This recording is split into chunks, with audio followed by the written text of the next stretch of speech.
Hey everybody, this is Fist25, and this video is going to be about loadouts for starter ships in Star Citizen Alpha 3.12, 312 patch. And as you can see, I have probably my favorite website for Star Citizen pulled up right now, and that's Urkel.games. It is the DPS calculator, and I just updated it for the latest patch on 3.12. And we're going to go over what I have found works for me for the different ships. Now, we're just going to go over starter ships, but we may throw in some of the bigger ships as well, and some of just what I found works for me. And we're going to go over their roles of the different components, the different loadouts. This is not just weapons, this is also systems. So sit back, relax, and here we go.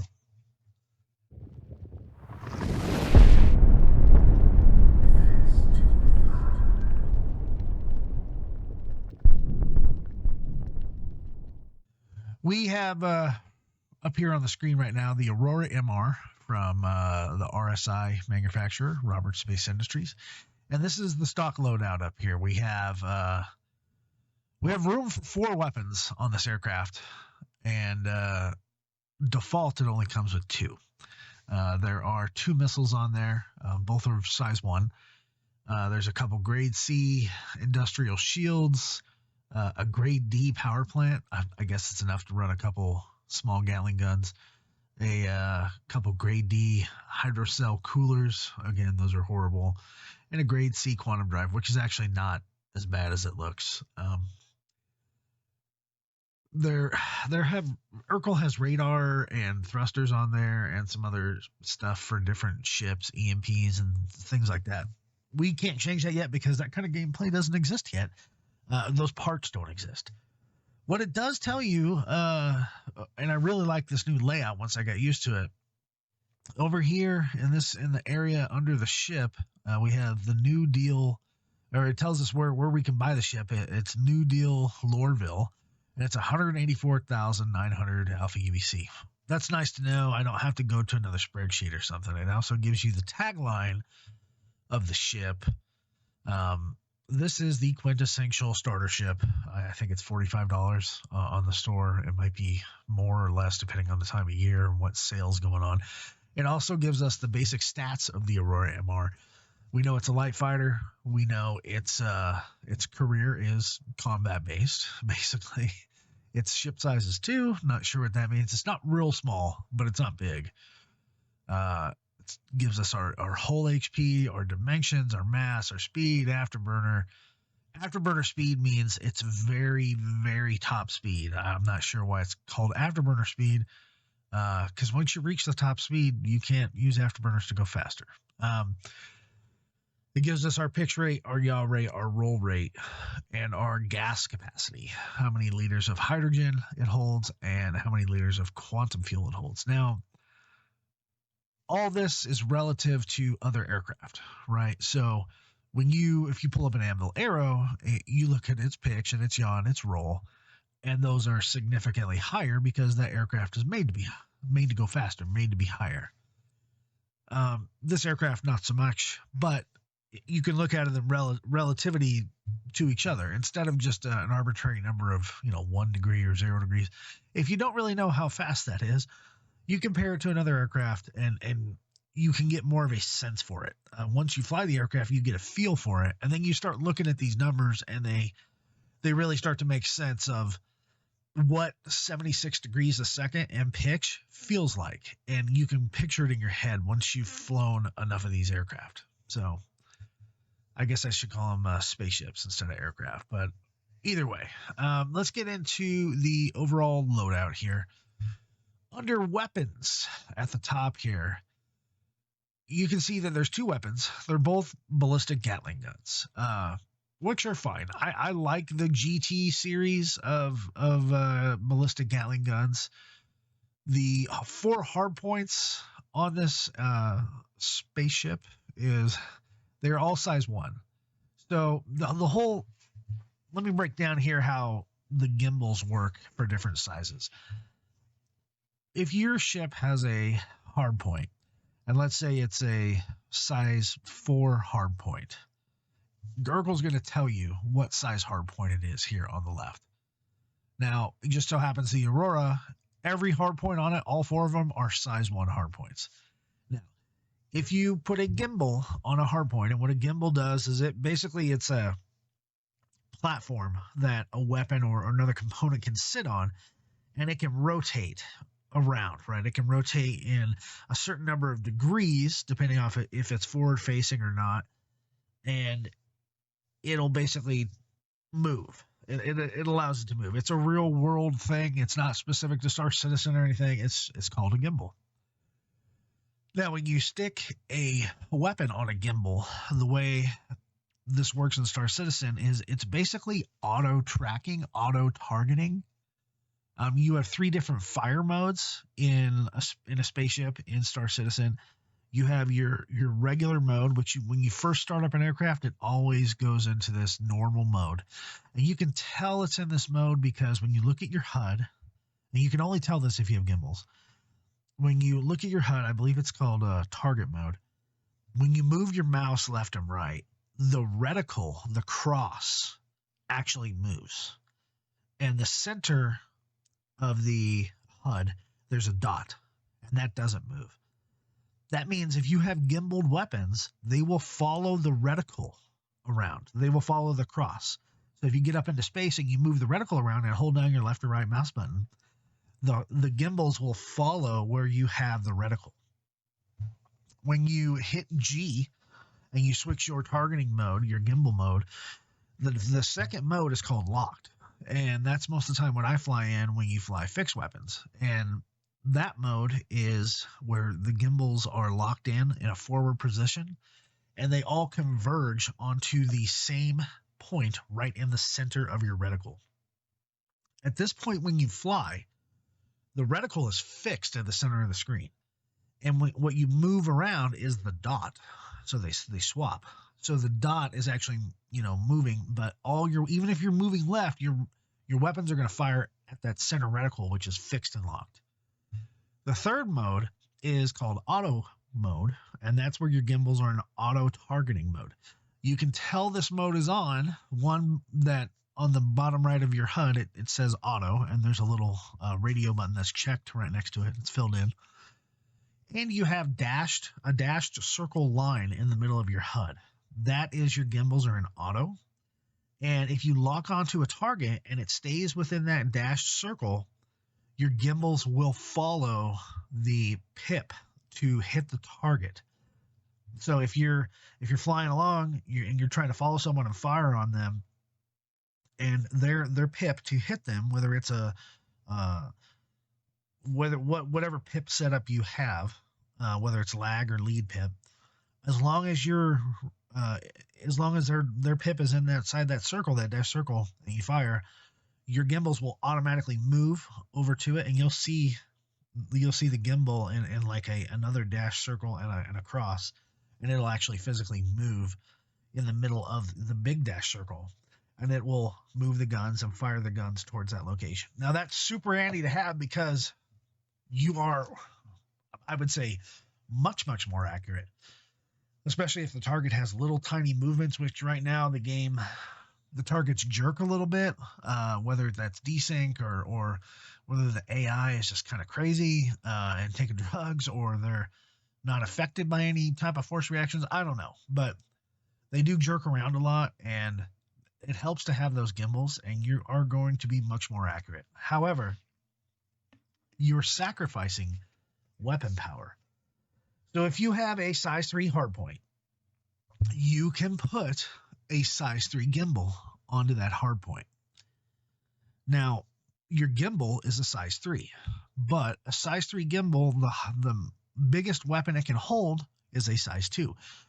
So to get auto targeting, you must trade something, and that's the size of the weapon. So you have to downsize the weapon from a size 3 to a size 2 if you want to go gimbaled.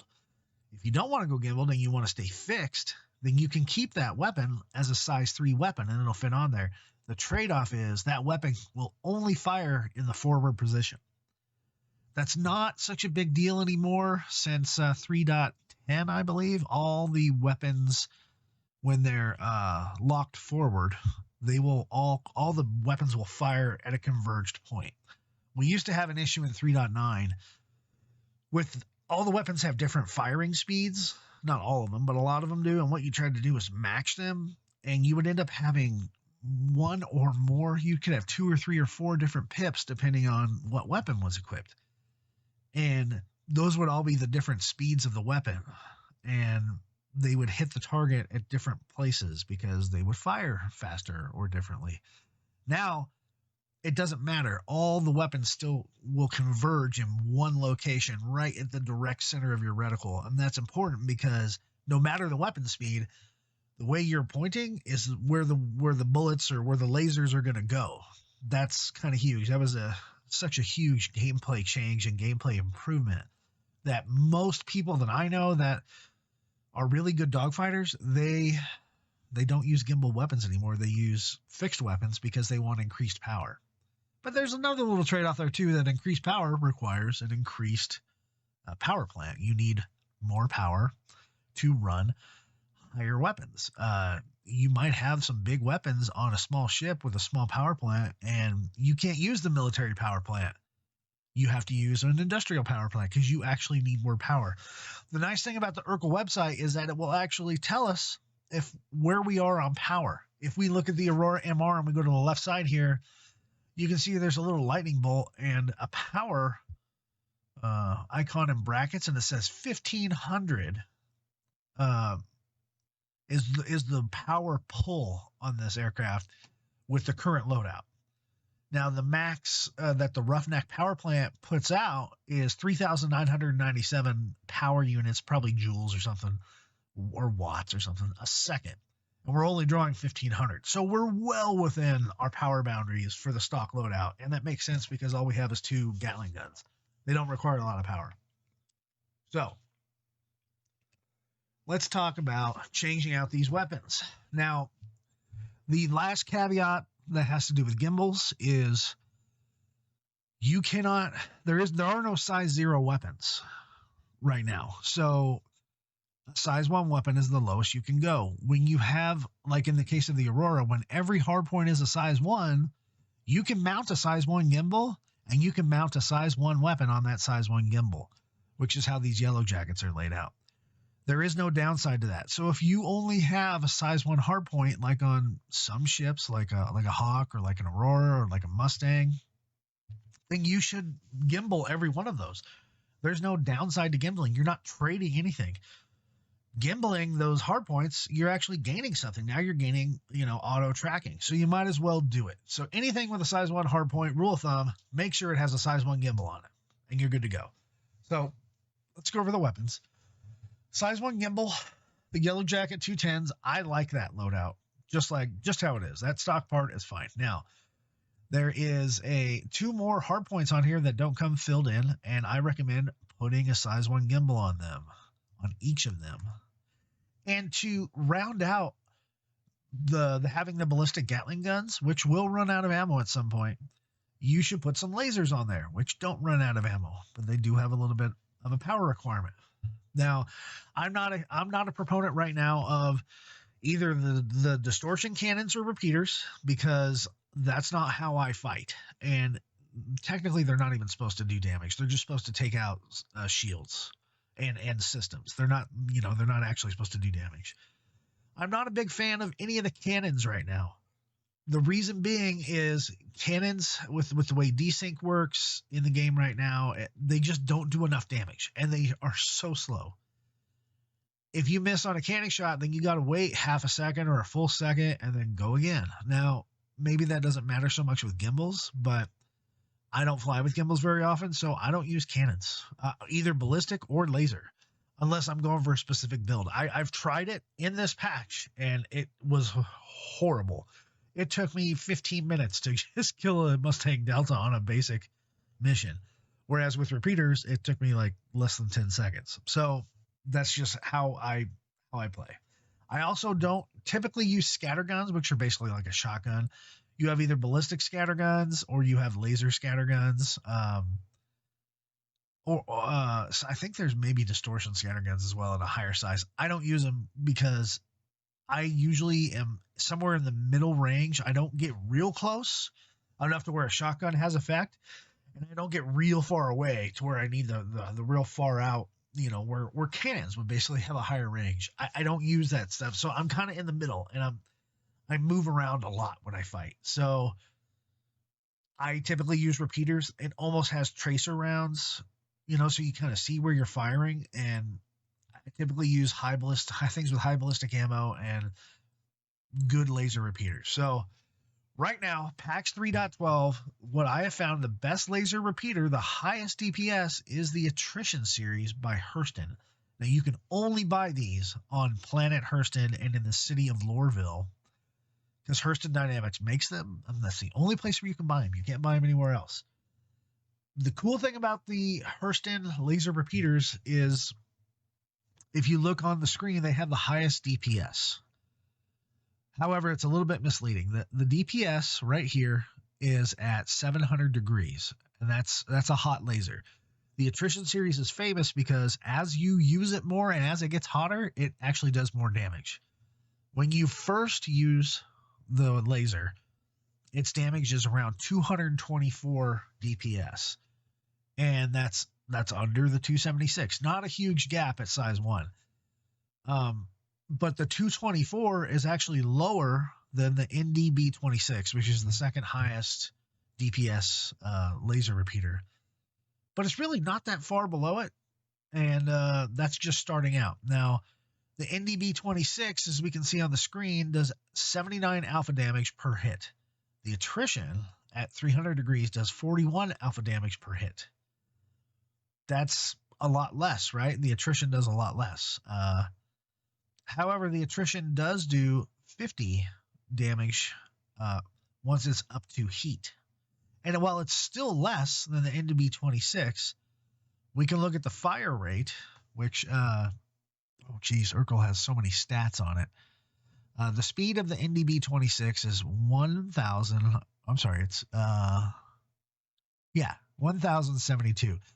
The speed of the Attrition is the same thing. They both have the same range. The speed of the Attrition fire rate is 330 rounds per minute. The NDB26 is 180 rounds per minute. So the Attrition fires faster, significantly, almost 2.5 times faster. So really, for one shot of the NDB26, you're getting roughly, if you hit with both shots, you're getting 160 alpha damage. With the Attrition 1, you're getting roughly 100. But then as time goes on, with more sustained hits, because the Attrition's going to hit more, because there's more rounds coming out, it's eventually going to overtake the DPS of the NDB26. So overall, you're going to get more DPS out of the Attrition. And that's how Urkel has laid this out. You take all these numbers under the Attrition stat block, and you're going to get more DPS than the NDB26, which I used to run neutron cannons like the NDB or neutron repeaters all the time. And I just don't now. Now, if you want range, you go with the CF series. The range on the size 1 is 1327, which is just a little bit more than the other ones, but as you go up in size, the range increases significantly. If you want to go stealth, you got to look at the power to the EM and the temperature to the IR. I believe the NDB26 has the highest IR, and they're all, and the NDB and the Attrition also have the most EM. So I think if you're looking for more of a stealth build, you go with the CF series if you want to run lasers on a stealth build. So with all that being said, I'm going to put Attrition 1s on there on both slots, and that really ups my DPS. Now, I went from having 2 yellow jackets, which is 213 and 213, and then increasing that with 276 and 276. So now my DPS overall at 700 degrees is 979, which is significantly higher than it was before. So I don't know if I can hide that. No, I can't. So that's what I run with. Now, I put those on gimbals as well. So now I have 4 weapons. Everything's gimbaled, and it's going to fire. It's going to track. Everything's going to be good. Now, going down to missiles. The Marksman 1, it has them under cross-section. And I don't think they are cross-section. I know Urkel pulls stats down directly from files, but I believe the Marksman 1 is an infrared weapon. Don't quote me on that, but I believe it is infrared in the actual game. So what I typically do is I will go over and I will use the Spark 1, which I know is cross-section, I believe. And yeah, I will do that. Now, I'll put 2 of them on there, obviously, so I have 2 missiles. It looks like the Spark 1 also does the most damage when it hits. And I just like the way in 312 how cross-section missiles track and how they work. They're harder to fool than the infrared or the electromagnetic, but I believe they also have the highest, maybe not on size 1, but I think they have the highest lock time as well. It's not really giving me any differences here, but it does have the highest damage just over the Arrow 1. So with a size 1, missiles are very easy. I would say in general for all missiles, go with the Spark series for size 1s. As we get into more powerful missiles, we'll go over some more. Now let's look at shields. Right now, it has 2 size 1 shields. They are industrial grade C. They both have 7,200 hit points. Let's go highlight the bulwark. Industrial grade C. 7,200 hit points. Their regen is 135 hit points a second. When the shields are down, it takes 10 seconds for those to come back and start regenerating. And they regenerate, again, at 135 hit points a second. And their damaged regen delay is 7 seconds. So there's so many stats over here on what it absorbs and everything like that. I actually like industrial shields, but I like not the bulwark. I like the palisade. The palisade is just in general for me a better shield. It's also a grade A shield. So if we look at the difference between the palisade and the bulwark, the palisade has about 720 more hit points. It has a downed regen delay of 8 seconds versus 10 for the bulwark. Its damage regen delay is 5.6, which is less than the bulwark as well. And its actual regeneration is higher. That being said, it is an industrial shield, and it is slow. But it has the highest shield hit point total out of any shield, period. And this stays true for all aircraft. The industrial shields have the highest hit point pool.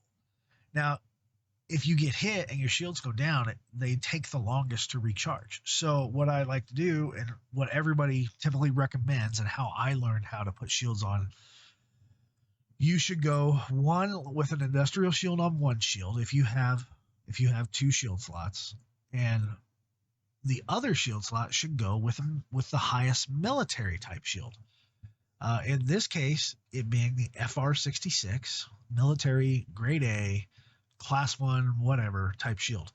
Now the hit point pool is lower than the palisade. The palisade is at 7920. The FR66 is 6120 hit points. All in all, not bad. It's 1,000 less than the bulwark, but the difference here being that, the difference being the regen hit points per second is 306 compared to 176, right? And when the shields are down on a military shield, they take 5.5 seconds and then they start recharging at a rate of 306 hit points per second. So the military shields are lower shield pool, but they recharge faster. When you combine the highest military shield with the highest shield hit point total, you kind of get this nice medium with the shields together. And so this gives me a really good total hit point pool under my shields. of 14,040 hit points, and they regenerate at 477 hit points a second. And I could go from a charge of 0 to a full charge with both of these shield generators at 33 seconds, which isn't horrible if you can dodge and get around everything, and not get hit or kind of head out of the, disengage from combat for, 15 to 20 seconds. You'll get most of your shields back and they'll be charged. So I like this combination the best. Now, let's move on to power plants. The Roughneck Industrial Grade D, it gives us 3,997 power per second. That's basically what it puts out. Now, it's an industrial, which is fine, but it also, like, it recharges the slowest, if that makes sense. We already went over its power draw. Its power draw request time is 23.75 seconds. So if you get hit with an EMP and your ship just shuts down, right, the way it used to be in this game, it would take 20 plus seconds for your power plant to come back online. That's a really long time. And that's how guys with Sentinels and Hawks and everything used to kill people really fast. They'd EMP you, they'd shut down your ship, and then when your ship is shut down, your shields are starting to deplete, all those capacitors are draining, and they boom, boom, boom, few hits, boom, you're dead. That doesn't happen anymore, but that's how it worked. So you could go with an industrial grade A, which is the Breton, which has significantly more hit points. It's power per second. It's the highest for size 1 as a Breton, 4,628 power per second, which gives you more than half. Like right now, we're only drawing 2,060 power per second, having, which is less than half of the total of the Breton. But I don't use the Bretons. I go to military and I use the JS300, which that's just standard for me.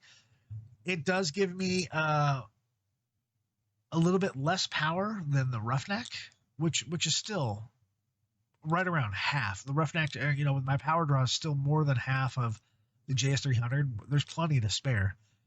But the big thing about the JS300, it has a little bit higher overclock performance, overpower performance, and its power draw request time is 10 seconds, not 20. So it cuts that down by half. So if once we get EMP gameplay really balanced, the JS300 is going to come back online the fastest. So, and it still gives you plenty of power. So that's what I typically go with, the JS300. Military grade A component.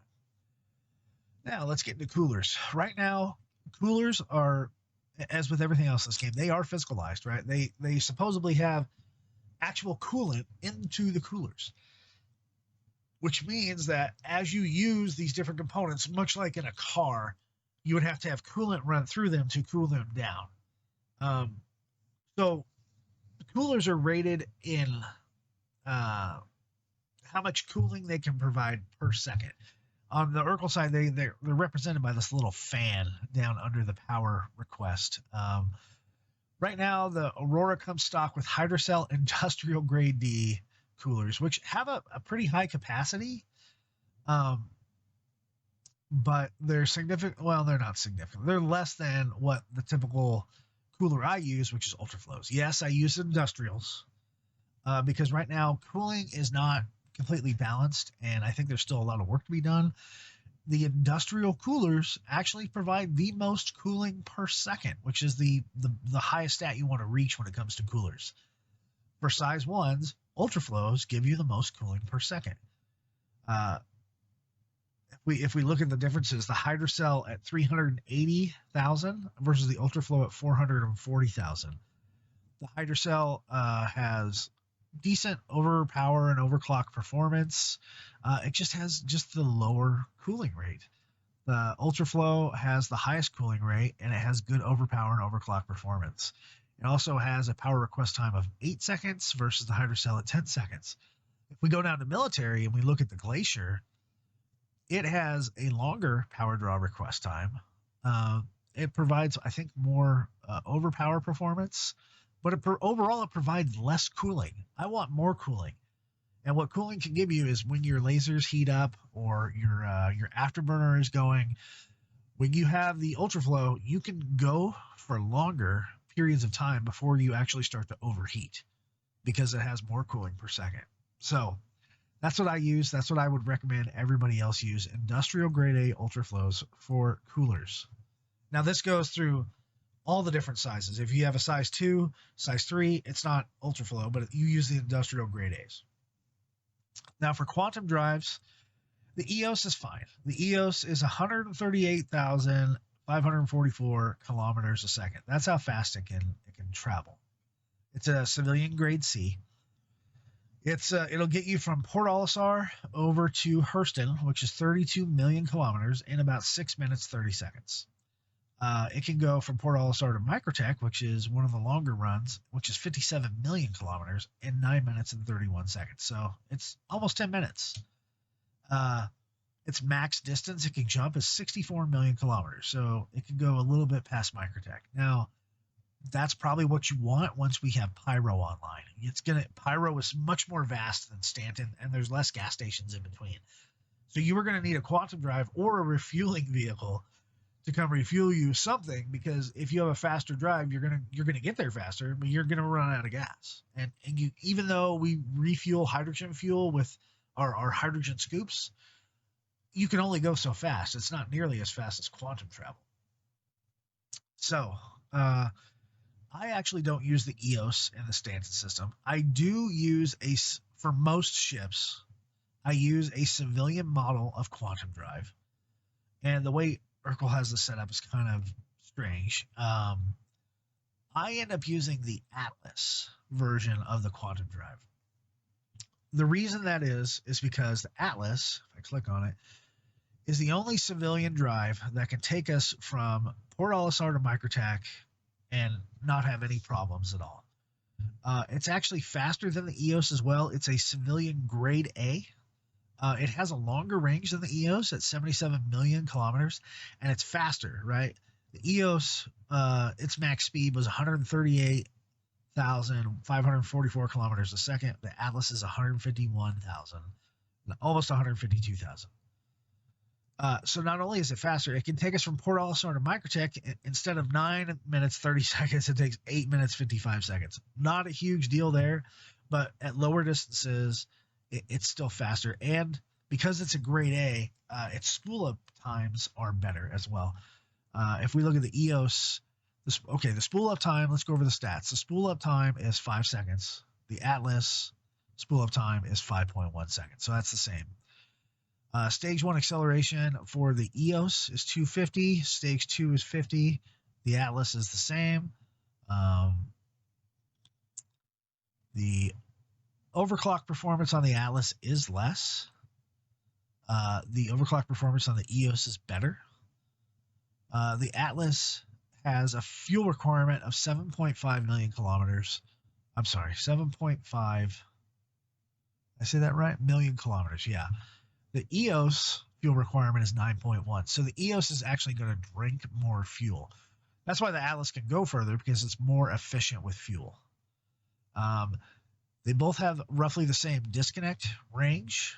Their interdiction is the same. Their overpower and overclock performance are a little bit different.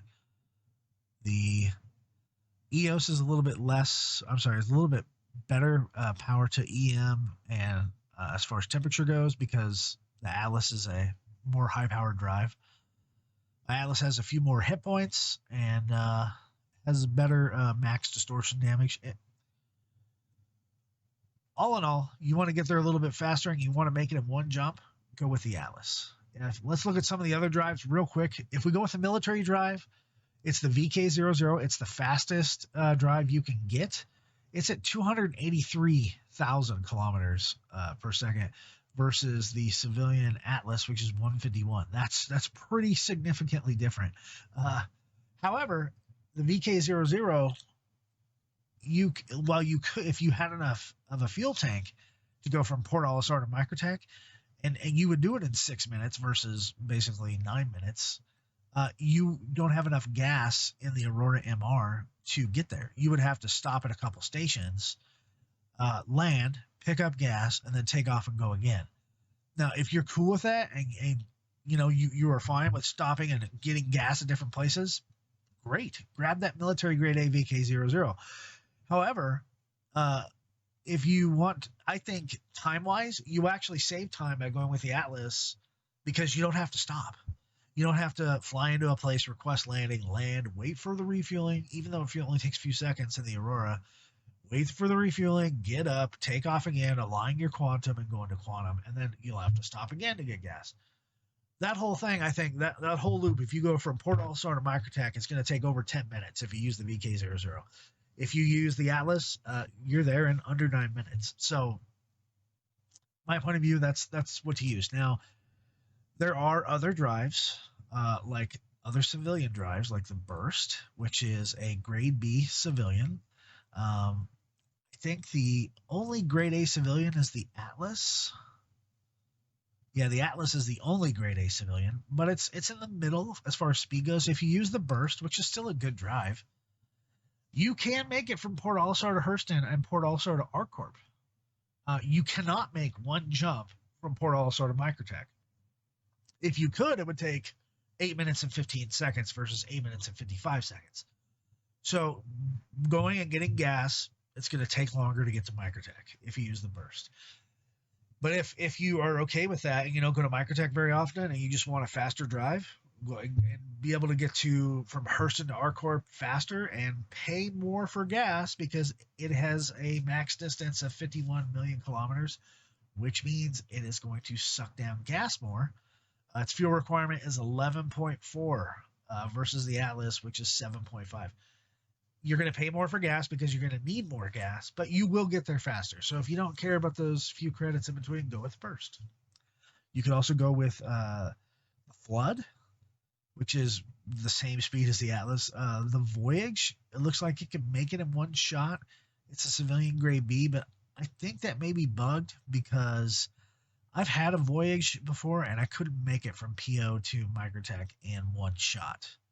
And you're only saving 15 seconds. And the Rush can't do it either. So there's other drives.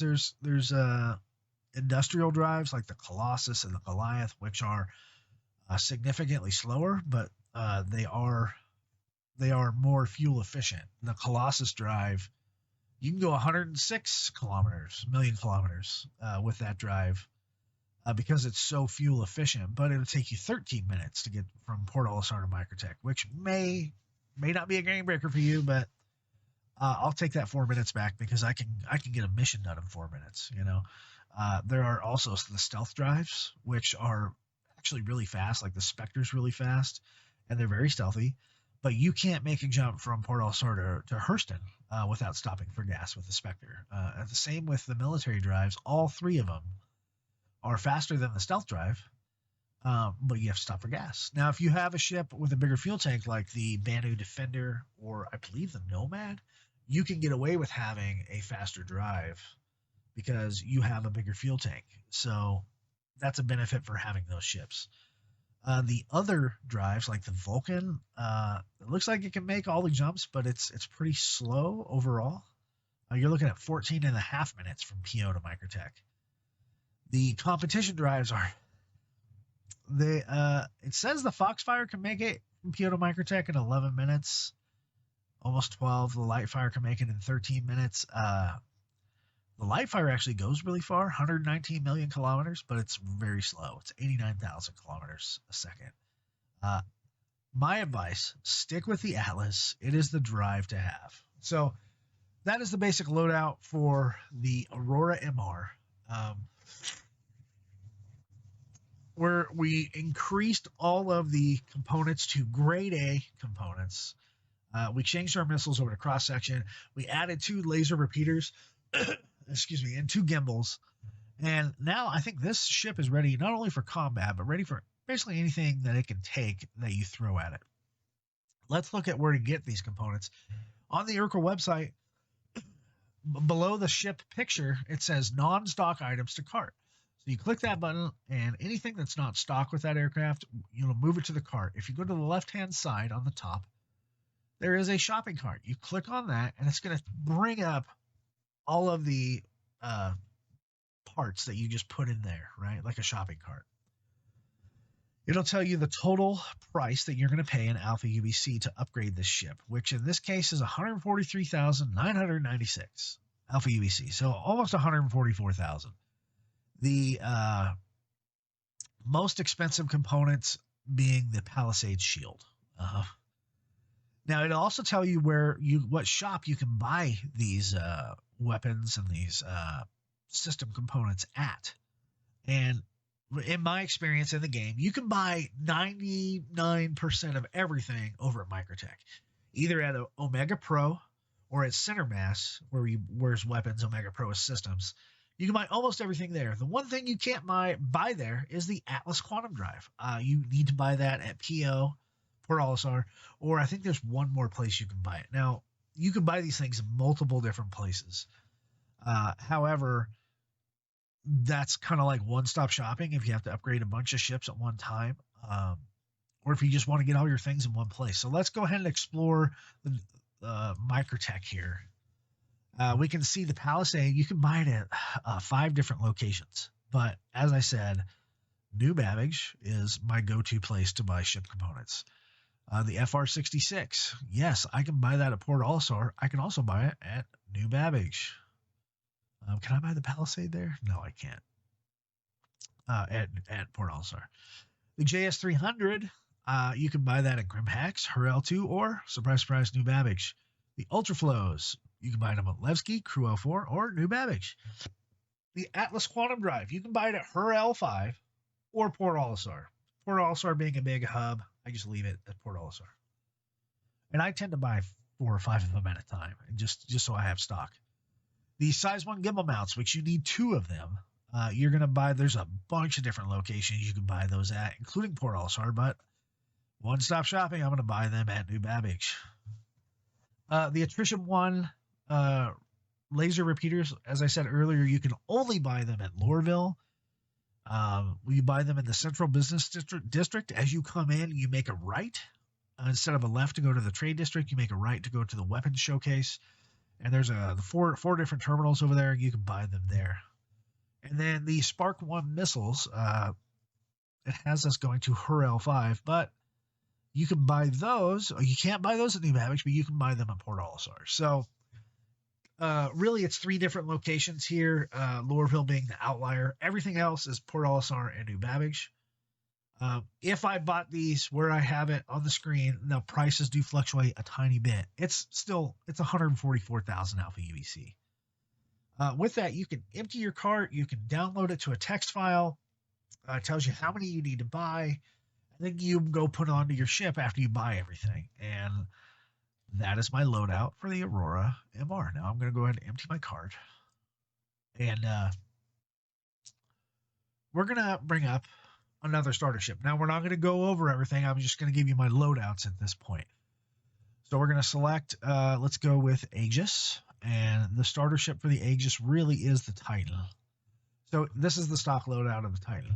Notice the 3 weapons, everything is gimbaled, which is fine if that's how you want it. But they are size 3 hardpoints on the nose and 2 size 2 hardpoints on the wings.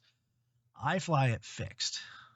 I'm sorry, they're 2 size 3 hardpoints on the wings and a size 4 hardpoint on the nose.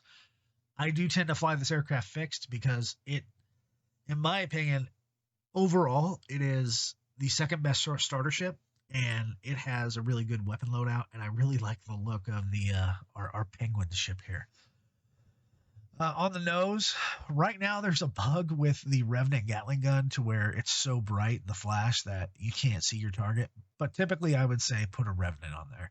And I'm still going to say that. Now, if you wanted the laser repeater, you can do an Attrition 4. So let's do the laser build real quick.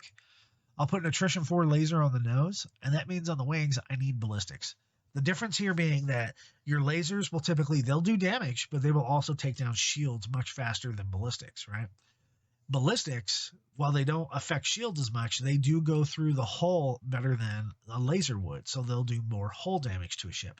So if you have a combination of lasers and ballistics, especially if they're tied to different buttons on your joystick or mouse, you can knock down their shields real quick, then hit them with ballistics, and that'll go real fast. Or if you're lazy like me, you just tie them all to the same button, and you hold down both your buttons, and you kind of get both things going at once. And you're not paying attention necessarily to how many shields they have unless it's a really big ship. So in this build with the big attrition 4 on the front, I will look at my ballistics. I have a repeater, a Gatling, and a cannon. I typically put the Mantis GT220 onto the wings as a Gatling gun. It just rounded out. It's the best bang for your buck. 480 DPS. The Tiger Strike I really like because it fires super fast, and it actually does less alpha damage per shot and less overall DPS, but its fire rate is just better in my opinion. It looks like the 220 actually has a higher speed than the Tiger Strike. Oh no, the fire rate on the 220 is 1,000 rounds per minute, and the Tiger Strike is 1075. They're very close in guns. The way they have the Tiger Strikes mounted on ships is really weird because it doesn't look like it's actually mounted, so that may be a graphical glitch. The Tiger Strike also has just the range is about the same, and the speed is really roughly the same. The ammo count's the same. They're roughly the same gun, so might as well go with the one with the higher DPS, being the Mantis. Now, there is something to be said about the Shredder repeater. It does have less DPS than both of the Gatlings. However, the Shredder's alpha damage is 112 per hit, and it does fire slower at 240 rounds a minute, and it has, unfortunately, less ammo at 480, considering it fires slower. The Mantis GT220, fire rate of 1,000.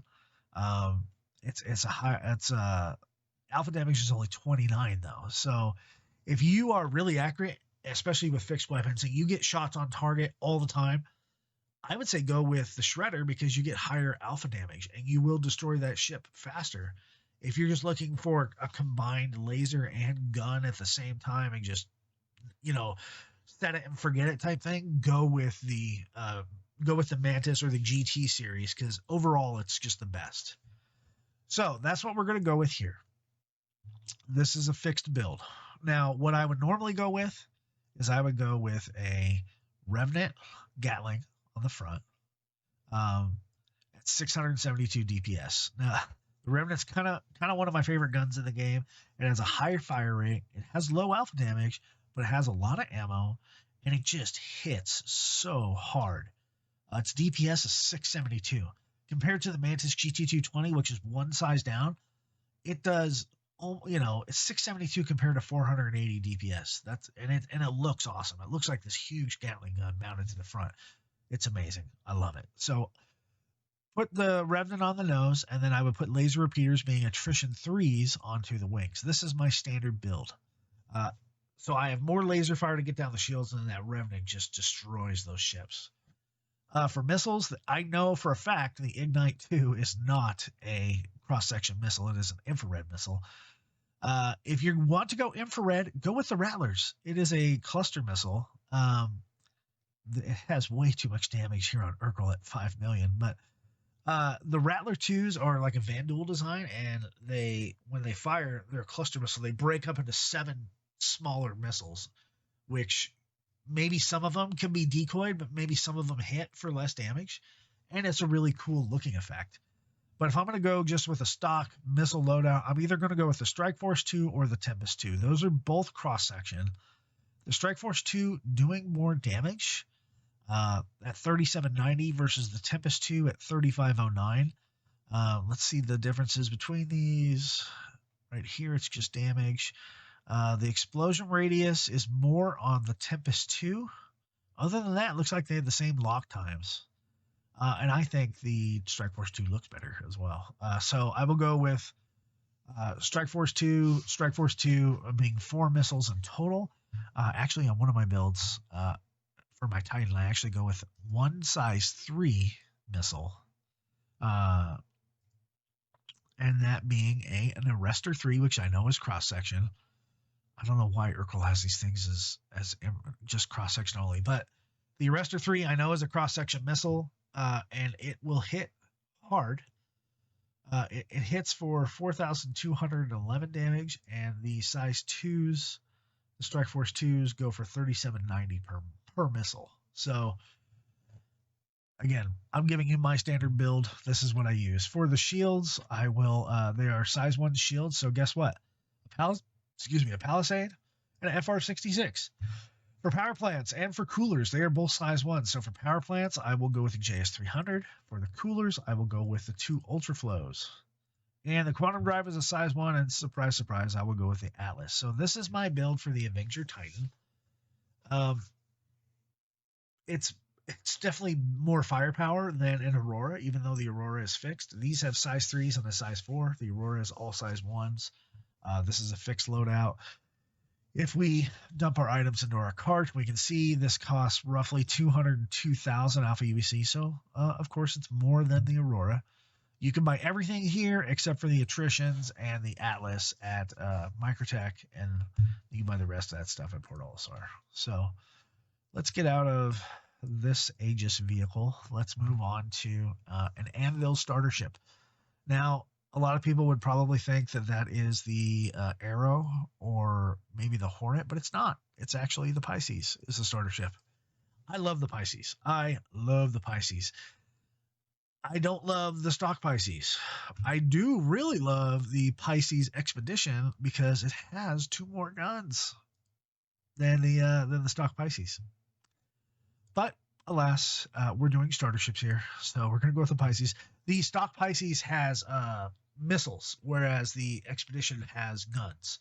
2 more guns versus missiles. So for a stock Pisces, it has size 1 hardpoints, so we're going to stay with gimbals. We're going to get rid of the CF-117s. We're going to put attrition 1s on there. I'm not going to bother putting ballistics on there. The attritions do actually do hull damage eventually. And this is a small, tiny ship. It has 4 cargo units. It's really cool. I like the way it looks. It has a small cross section, but it's definitely not. It's made to be like a shuttle. It's not made to be in sustained combat or anything. For missiles, I will put the Spark 1s on there. For shields, it has 1 size 1 shield. So in this case, I will put an Industrial Palisade on there. I'm going to put the strongest shield on. It only has 1 shield slot. So it's not really made to be a combat ship. If you get into combat with it, cool. If your shields start going out, bug out. Get out of there. The power plant, I'm going to put a JS300. The coolers, again, these are all size 1. So I'm going to put Ultra Flows on there. The Quantum Drive, I'm going to put an Atlas, and here we go. This is basically the Pisces. We'll drop our items into the cart. It's only 9 items, 123,650 Alpha UEC to fully upgrade the Pisces.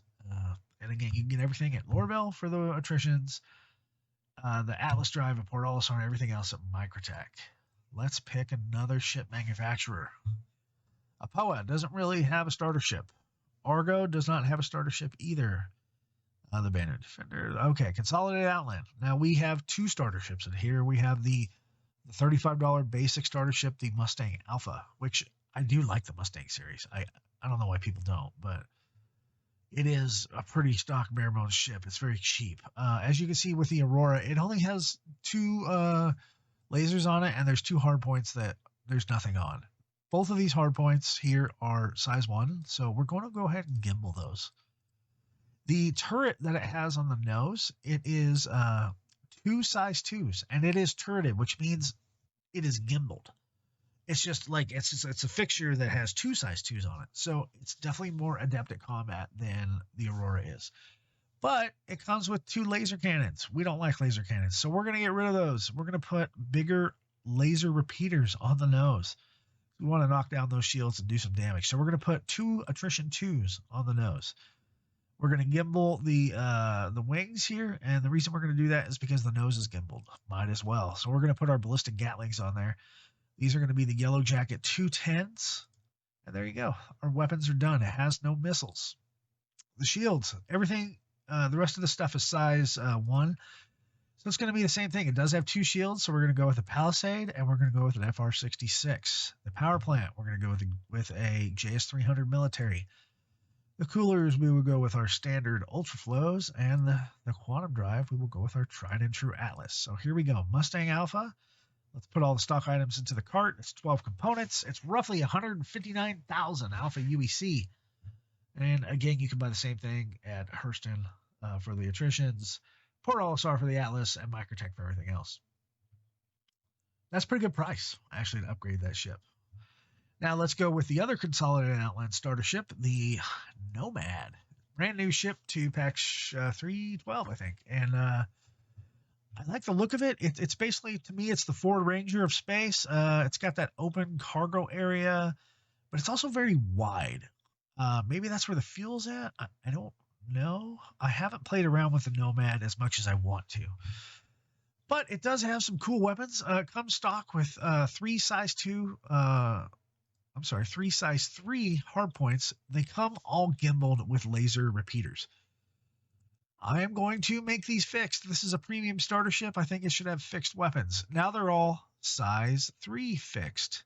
So on for these hardpoints, I'm gonna do what I usually do: 2 laser repeaters and 1 ballistic repeater. So I'm gonna do 2 attrition 3s. Actually, I think the top one is the nose, and the bottom 2 are the wings, something like that. You'll see it when you mount it on your ship. But I'm going to go with 2 attrition 3s and a Mantis GT220. For the missiles, these are Strike Force 2s. There are 4 missiles on each launcher, which gives you 8 missiles. That's actually a lot for a starter ship. And these Strike Force 2s are cross-section. I would keep it as is. You could upgrade it to, well, it's not giving me anything to upgrade it to. So maybe they are bespoke missile launchers. Everything else is size 1 in this aircraft. The difference with the Nomad is it has 3 shield slots, just like a Sabre, 3 size 1 shield slots. So in this case, I'm going to go with a size 1 Palisade, and then I'm going to go with an FR66 like I would normally. Now, what do we do with the 3rd shield slot? Do we go with make it a higher hit point total with the Palisade, but a slow recharge?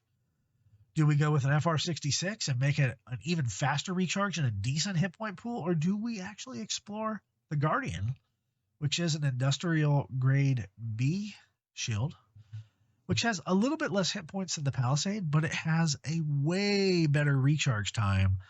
Damaged region delay is 3.3 seconds versus the Palisade at 5.6. That's over 2 seconds you're saving before the shields start to recharge after they're damaged. I'm not going to do the Guardian. I'm going to do the Palisade because that's just how I roll. So I'm going to have a lot of hit point pool in my shields, and I'm putting the FR66 in to just help with the recharge time. I would actually probably engage in combat with the Nomad because I believe it is a better ship than the Avenger. I don't think it looks as good, but it has the same, well, almost the same weapons. So it's a little bit less on weapons, but it has more missiles and it has more shields. So, and it has more cargo capacity. But as you can see on the screen, going with the build out we have right now, look, over here on power consumption, we don't have as much, we have more of a power draw than what we have on power. So the civilian grade C power bolt, it's not going to run this loadout we have. So we can go here and we put in our JS300, and if we look, it's 3/4 of a power draw of what this JS300 provides. I'm going to go out of the norm here, and I'm going to put in the biggest power plant we can get, the Breton. The Breton takes this, it's an industrial grade A. It takes the power and makes it into half. So we have a lot of power to spare. I think eventually in the future, we're going to be able to upcharge our capacitors and other things like that. And we're going to be able to use the extra power we have in the power plant. So I'm going to go with the Breton. It's a slow recharge. Hopefully we don't get EMP'd in this ship. We're also going to upgrade our coolers to ultra flows just like we normally would. And our quantum drive. Now, the quantum tank in this aircraft. Oh, I don't think it says anything right now. Click to display information. Well, oh, there we go. Our expedition, we're definitely getting rid of the expedition quantum drive, right? I would normally just put an Atlas on here and call it good. However, does this have more quantum fuel? Yes, it does. So the Nomad actually has a bigger quantum tank. We could put a military VK00 on here, and we could go from Port Olisar to Hurston in 4.5 minutes in one shot. Still can't make it to Microtech, even though it's a 6-minute ride, but we still can't make it to Microtech in one shot. If we look at the Siren or the Beacon for military drives, not going to do it. Let's look at the stealth drives. The Spectre, nope. The Zephyr, yes, and the Drift, no. So if we go with the Zephyr, we can go from PO to ArcCorp in one shot, but we still can't make it to Port Olisar in one shot. If we go with civilian drives, go up from the Atlas to the Voyage, we can make it in one shot. The Rush, we can make it in one shot, and the Burst, we can make it in one shot. So if we go from an Atlas to a Burst, we can, which is 169, almost 170,000 kilometers a second. We can get to Port Olisar in one shot and not run out of gas. And we'll do that in 8 minutes, 15 seconds versus the Atlas, 8 minutes, 55 seconds. So I think the Burst is probably the way to go. It is a grade B civilian drive. Depends on what you like. Again, at 170, it is just slower than the slowest stealth drive, which cannot make it to PO, the Drift. So basically, with the Burst, we're just making it from Port Olisar to Microtech with almost no quantum fuel left. But I think that is the way to go with the Nomad. So there's my Nomad build. We're going to add the items to the cart, and it's roughly 223,000 Alpha UEC. Not as bad as I thought it would be. I thought it would be more expensive. Let's choose another starter vehicle. Drake. I guess the Cutlass Black is still considered probably the epitome of starter vehicles. Let me close out my card here. The Cutty Black, all the hard points are size 3. They all come. It comes gimbaled with a really good loadout. 215s and Badgers. You don't have to change that. I mean, that's pretty good as it comes out. But me being me, I like to go with fixed. So let's change everything to fixed. Let's get rid of those gimbals. We're going to put 2 attrition 3s on here. And we're going to put 2 Mantis GT220s. Tried and true. Everything is fixed. Does significantly more DPS. That's how I like my Cutty Black. Now, the turret. There is a turret with 2 guns up there. I kind of like having Panther repeaters up there because it has a higher range. I want my turret gunner to have more range. However, there is something to be said about more damage with the attritions. It's significantly more damage. Let's look at the range of the attritions again. At 616 DPS, its range is 2108. The 337's range is, it's 2108. So the attritions have the same range. So why not go with the attritions? Pick up more attritions. Attrition 3s into the turret, please. Now, the Cutty Black has a ton of missiles here. They're size 3s, and they carry 2 per launcher with 6 launchers. So it does, for some reason, have some Tempest 2s in there. I'm going to get rid of those. I'm going to put in Strike Force 2s and Strike Force 2s. So we have a mix of per rack, where a total of 4 size 3 missile launchers and 2 size 2 missile launchers, giving us a ton of missiles. Now, you could go, and what I typically do is I put bigger missiles on things because I don't use missiles a whole lot. But when I do, I want them to hit. I will change every... wait, did I mess that up? No, okay. I'm going to make everything a size 4 missile launcher. The downside to this is, hey, I only have 6 missiles in total. So it is what it is. I'm going to go with cross-section, and I believe it's the... Is it the Pathfinder that's cross-section? It has everything as cross-section in here. I think it is the Pathfinder 4 that's cross-section. So everything is going to be a size 4 missile. And there we go. So now I have 6 missiles, down from like 20. But they hit harder. Almost 6,000 damage. So now the Cutty Black's a little different. It's a size 2 component ship. So we'll spend a little bit of time on this. For our shields, it stinks. It only has 1 shield slot. So we're going to go with an industrial shield, the Rampart. We're not going to go with a military shield.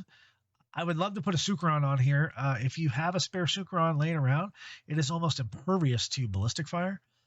It does take a really long time for even a size 1 or a size 2 Sucheron to recharge. And size 1 Sucherons just got nerfed in 312. Size 2 stayed the same, though. So if you like Superons, put them on there if you have one to spare, like a spare Prowler. For the Industrials, though, I think it provides, it's the most hit points. And just like I would do with a size 1, like the Pisces that have one size 1 shield slot, I put a Palisade in there. I'm going to do the same thing on the Cutty Black. I'm going to put a Rampart in there at 32,000 hit points. Excuse me. For the Power Plant, size 2. Guess what? JS 400 this time, the military version, military grade A. The coolers, I go with Industrials, just like the Ultra Flows on our Industrial, the Snowpack. Now, don't confuse this with the, there's another cooler. Oh, maybe that's a different size. Anyway, the Snowpack is the industrial cooler I use, and I'm going to use 2 of them on the Cutty Black, industrial grade A's. Now, the Quantum Drive. Now that we're out of size 1, all the ships that size 2 and higher have enough quantum fuel that you can use the fastest Quantum Drive and not run out of gas. So I will pick up the military XL1, the Jaeger, or the Crossfield. I will use either one of them. But if I had to buy a new one, I would buy an XL1. This will get me from Port Olisar to Microtech in 4 minutes and 18 seconds. That's pretty quick considering how far away that is. Now, if you want, once we get into Pyro and there's more distances, you might want to look at other civilian drives like the Chimera, which is like the Atlas equivalent. It's still pretty quick, but it's nothing to an XL1. So for Stanton, I'm keeping it as an XL1. Now let's put all of our items into the cart. There's 23 items. It's very expensive to upgrade a Cutty Black. Almost 500,000 credits, 448,768 Alpha UEC. Again, you can buy everything except the attritions let's check. Let's make sure. You should be able to buy everything at New Babbage except the attrition repeaters.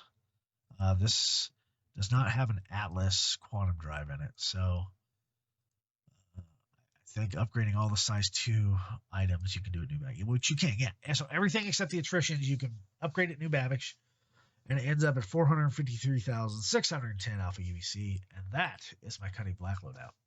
So we're going to empty that cart. We're going to close. We're going to check some other ships here. There are no Asperia. Well, I wouldn't call a Talon a starter ship. Misk. The Freelancer is definitely a starter ship. Let's bring up the Freelancer. I really like the Freelancer.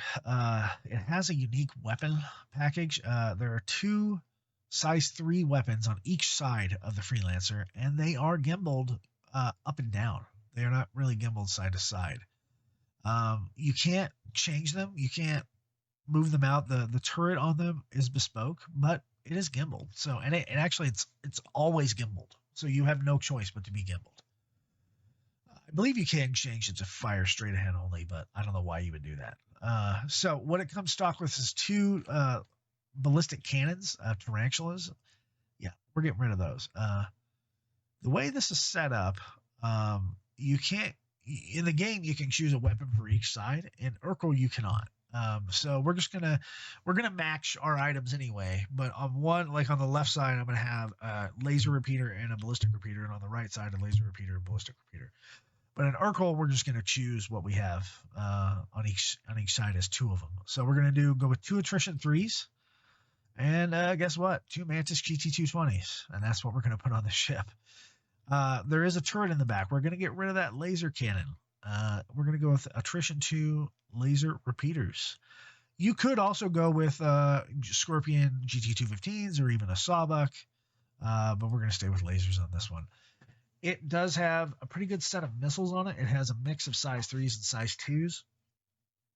For the Freelancer, this is not a missile boat, but I think it should have missiles. Upgrading to size 4, yeah, you can do that, but you're going to decrease your missile count quite a bit. I would leave this as is, as stock. I would get rid of the Ignite 2s and go to Strike Force 2s, so I would have cross-section missiles, though. The Arrestor 3s are already cross-section. Again, this ship has size 2 everything, and this one has the Freelancer has 2 size 2 shield slots, so it's better than the Cutty Black in that respect. So we're going to go with a Rampart Shield. Now, we could just go with another Rampart Shield and get a real high hit point total, but I like to mix it up here. I'm going to go with an FR-76, just like I would on a size 1 ship. And I would have a real good hit point pool that recharges really fast. Now, as you can see, we have way outdone our power requirement here. Our power plant of the Daybreak, it's 5398 max, and we're at 8266, mostly because of those shields. So we're going to upgrade that. We can go to our military JS400 and still have a little bit of room left. 10,000 total, 8,200 draw, and that's fine. I've ran the Freelancer with this a long time, and it's just fine. But lately, I've been going up to the Genoa, which is an industrial grade A, and this is the most power you can get, and it's almost close to half. So it's about 3/5 or so used as far as power goes. The coolers, we're going to go with our industrial snowpacks. And for our quantum drive, we're going to go with our fastest drive, the XL1. But again, the Jaeger, the Crossfield, does really good with Freelancer as well. So this is my Freelancer build. I'm going to push the non-stock items into the cart. And again, you can get everything here except the attritions at New Babbage. And it's expensive, 568,000 Alpha UEC. The most expensive parts being the 2 shields, the power plant. Oh, the power plant's really expensive. And the coolers are really expensive. 2 coolers are 165,000 UEC. One of them is just 82,000. The most expensive part on here is the power plant, being the Genoa, at 150,000 just for one part. So let's explore the JS400 and for money real quick, because JS400 works just fine. Let's put the stock items in the cart. So with the JS400, now we're down to 470,000 Alpha UEC, which is significantly less. The JS400 being 53,000 instead of 150,000. So depends on how much money you have, really. An expensive build, but it hauls a lot of cargo. It actually can handle itself pretty well in combat. It's a big ship, though, and it's a big target. So when I'm in like a Hornet or something, I'm going up against Freelancer. I love it because I can hit that target from a lot of spaces. Okay, let's go to a different vehicle. If there is one, there is some Origin starter ship. Now, Origin has, I guess they consider a 300 a starter ship. Not really. I wouldn't. I would consider one of the 100 series a starter ship. But we're going to go with the 100i as the basic starter ship here. Just the all-around variant of the 100 series. There are size 3 hardpoints on there, which we are going to turn into fixed. And it comes with gimbaled size 2s. Because there's 2, I'm going to put 2 attrition 3s on there. I'm not going to put a ballistic on there. You could if you want to, but it looks really weird to me having 1 ballistic and 1 laser, and I just don't like it. And if we run out of bullets, which happens to me all the time, then we're down to 1 laser. So I'd rather just have 2 lasers. If I have more than 2 weapons, then I'll probably look at putting a ballistic on there like I did with the Titan. As far as missiles, it comes with 2 Strike Force size 2 cross-section. I leave that alone. Everything else is size 1. There's only 1 shield slot on here, so I go with Palisade. The power plant, I will go with a JS300. Surprise, the coolers are Ultra Flows, and the quantum drive is going to be an Atlas. Boom, there's my 100i build. Let's put the items in the cart. 7 items this time. It's only 140,000 UEC to upgrade this thing. That's not much. You can do that in maybe 2-3 hours of dogfighting or something like that. You can get enough money to upgrade the 100i fully. Let's pick another manufacturer.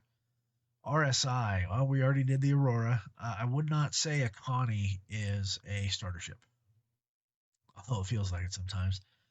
And that's it. So those are my starter ship loadouts and a basic explanation of my loadouts. And, you know,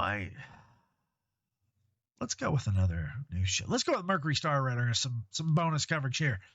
I just bought the Mercury Star Runner. I have one also as a loaner.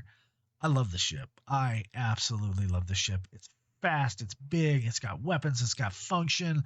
It's got smuggling compartments. It's basically my Millennium Falcon. It's one of my daily drivers. I love it. Let's put a build on it. Let's see what we get here. Weapons. On the nose, I have 2 size 3 Weapons. I cannot change the turret. It is fixed. It's also gimbaled. Yay. But I do put attrition 3s on there for way more damage. On the turrets, guess what? I put more attrition 3s. There's 2 turrets on here, top and bottom, and I put attrition 3s on them, so now I'm kicking butt on DPS. For my missiles, I really like the stock missile loadout. The Tempest 2s are cross-section. The Arrestor 3s are cross-section. You could go up to the Strike Force 2 to do more damage, which is probably a good idea. Or you can just make everything a size 3 missile, which I do all the time. So now I have all size 3 missiles, and I have 4 size 3s. I like having that. But if you want more missiles, you can take some of them down to size 2s. Everything out here is size 2 components. So for our shields, we're going to go with a Rampart, and what I do, I have an extra Prowler laying around. So I don't use that extra Prowler, so I strip off the size 2 Sucherons on it. And I have a Rampart, which is really good against lasers, and it has a high hit point total, slow recharge, and a Sucheron, which is almost invincible to Ballistics, and it's really slow recharge, but a humongous hit point pool total, giving me some really, really strong shields of 70,545 hit points, 592 hit point a second recharge. And with a full charge, it takes over 2 minutes. But, you know, it takes a beating and it lets me get out of there. It's called the Star Runner, not the Star Fighter. Okay, it's not meant to be a combat ship. It's meant to take a beating and keep on ticking. Okay, power plants. 2 size 2 power plants. That's how big this ship is. So I will go with 2 JS400s. And if we look at our power performance, I have so much power left in reserve here. I'm barely using 2/5 of the power here.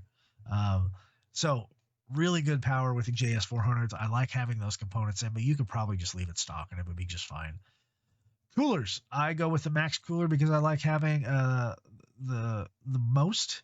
Now, it comes with a cool core, which is a grade C industrial. You could leave that in there. It would be completely fine.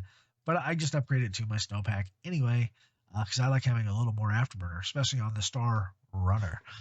If you look at our cooling over here, 724K, with our cooling maxed being 17,600 cooling per second. So I like having the snowpacks. And for the quantum drive, I go with the XL1, so it's fast. Now, we can't change any of this other stuff. I do actually have some paints for this thing. I would love to have the Night Runner livery, but unfortunately, I never got it. And I don't even know what the Fortuna looks like. So I do really like the stock paint job, the white and the red and the black. It looks awesome. I also like the blue one, which I believe they call the Skyrider. I don't like the polar camo. It just doesn't look good in this. Anyway, this is my Mercury Star Runner loadout. If we dump the items into a cart and we look at it, oh, it's almost 500,000 Alpha UBC. Pretty much the same as a Cutlass Black. But I think this ship is more capable. It's got more cargo. I would say it's the ultimate starter ship, but I just don't like it as much. Let me silence my cell phone here. Someone's blowing me up. Thank you. Okay, so this is my loadout for the Mercury Star Runner, and that's the bonus coverage here. This is Fist25 signing off, saying I hope your loadouts go well. I hope you're out there killing pirates and taking out Xenothreat when they come in. And if you ever need a help, just give me a call. I'll come save your butt. Fist25 signing off, saying good night, Stanton.